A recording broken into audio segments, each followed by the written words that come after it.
Hey guys, I just wanted to show you or create a quick video to show you how to properly flat an actual comic book page.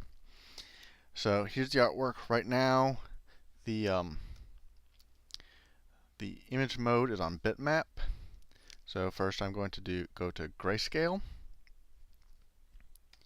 Okay, and then from there I'm going to go down edit to convert profile, and I'm going to select Adobe RGB 1998, just because that's the profile I prefer working on.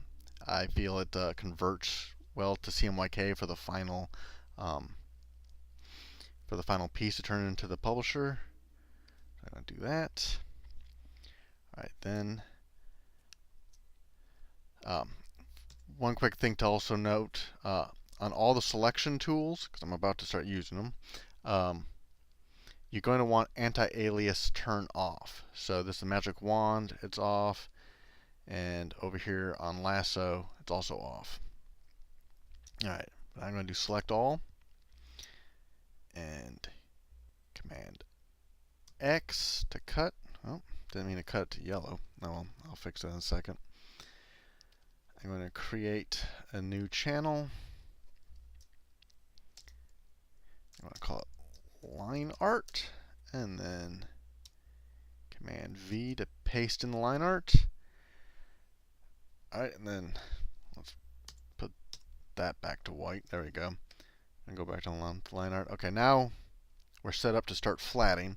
But at this point, the first thing I like to do is take the magic wand tool, make sure contiguous is off, hold down Option, and unselect the borders. And then from there, well, actually, I want to point out the image size is 400 resolution. So since it's 400 DPI, I am going to contract by 4. It's already set to that. And that way, the color doesn't go to the edge of the blacks here. It's a little bit underneath. So in print, if things slide around a little bit, there's some room to give. So now I'm going to go back to the color channels, and I am going to fill this with a reddish color. Yeah. Okay. Now from here, how I like to tackle a page is to break it down into, basic elements. So I'm going to do that right now. I'll probably speed up a lot of the busy work as I go, so you don't have to sit through the whole thing. So here we go.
Okay, at this point, I realize I've been working on a TIFF. You don't really want to work on a TIFF normally, so I'm going to save a PSD of this. Alright. Next, so basically now I've just broken it down into basic components. Probably shouldn't have done this window yet, but I kind of got lost in what I was doing. But see, at this point now is where you want to go and select things and start putting in more detail. So I'm going to start with this wall. And another tool you can use besides the lasso and the wand, of course, is the pencil tool set on pencil mode. Just take a regular old round brush and let's see. You can just go in and just start drawing in some of the details, like so.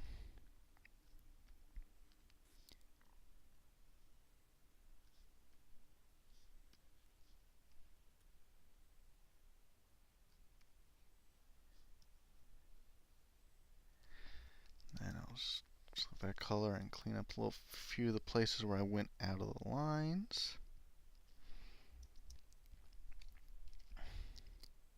Then I go to wand, take the contiguous, make sure nothing else is selected. Oop. There you go. And then select that color again and fill. There's those side bricks.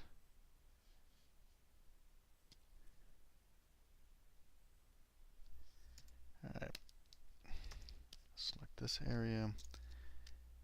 Do these bricks poking through.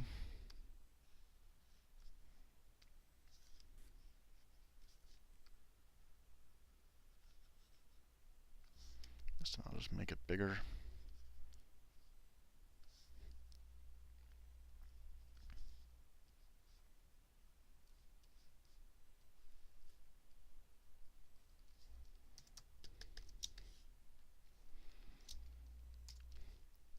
Select this color. This time I'll just use the lasso for this part.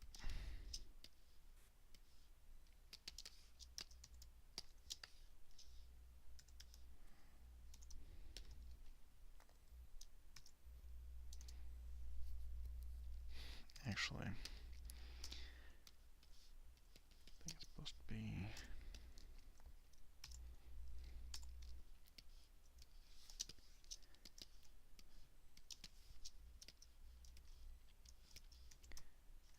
Turn off contiguous.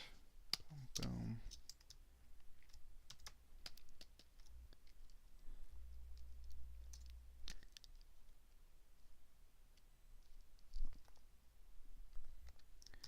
Alright. I think you're getting the point here, so I'm just going to finish breaking or putting the details really quick, and I'll probably speed that up again. So yeah, that's what I'm going to do right now.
Okay, now that I've gotten this far, I just want to show you another thing I can, I sometimes do.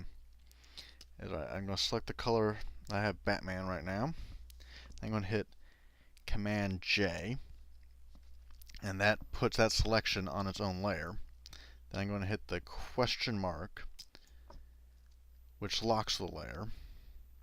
Actually, you can do that here too if you want to. It's right there, the lock. And so that right now, only the things that's filled with color right now I can actually affect. So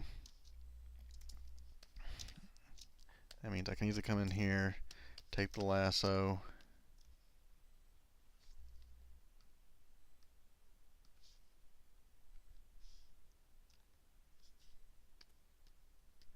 and if you're wondering how I go from the polygon lasso to the regular lasso, I just have the polygon lasso tool selected, and then while I'm working on it, I just hold down the Alt Option key, which is also how you would deselect from it. But anyways,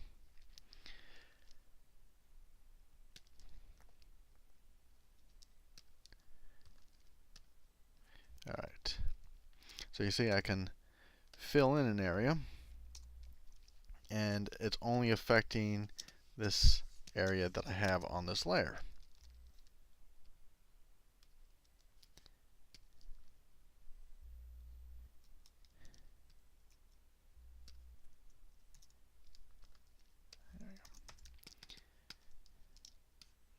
Alright, now I'm going to speed it up again and finish this off.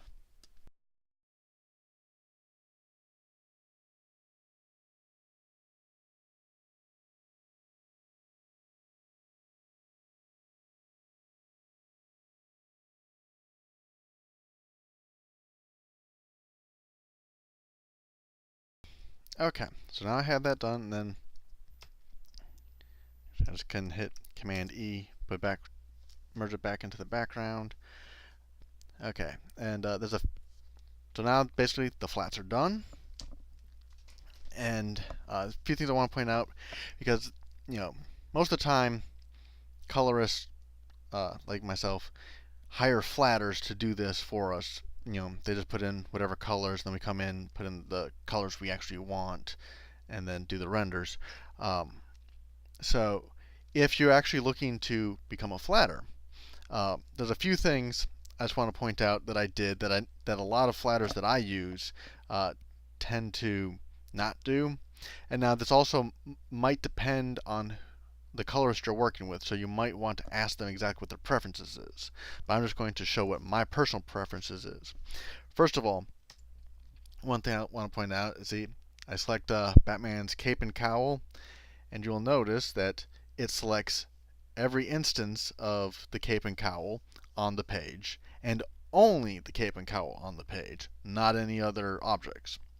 And that's important. A lot of times, it's really annoying when a colorist has, or a flatter delivers a page, and I select one shape and it selects another. Keep in mind, I usually keep my my wand at a pretty low tolerance, or around 2, so that it's not selecting a bunch of similar colors. And again, like the penguin's coat, it's just the penguin's coat.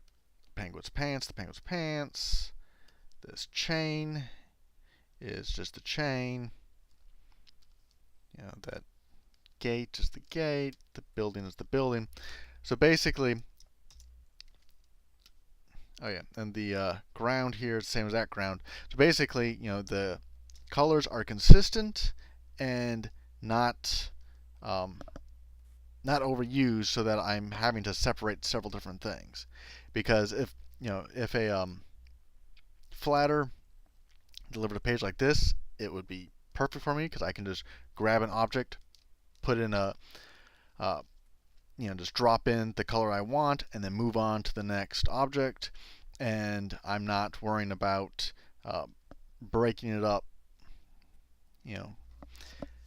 and having to do too much changes to the flats that are already set.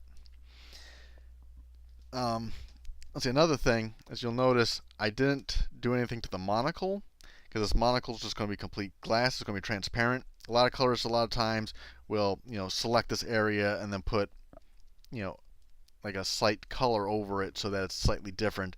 But for me, the way I work, I'm just going to be rendering that pretty much, in most situations, I'll be rendering that area pretty much the same way as I would the rest of the skin and whatever. And then later, I will probably put something over that to indicate that it's glass. So I don't need a flatter to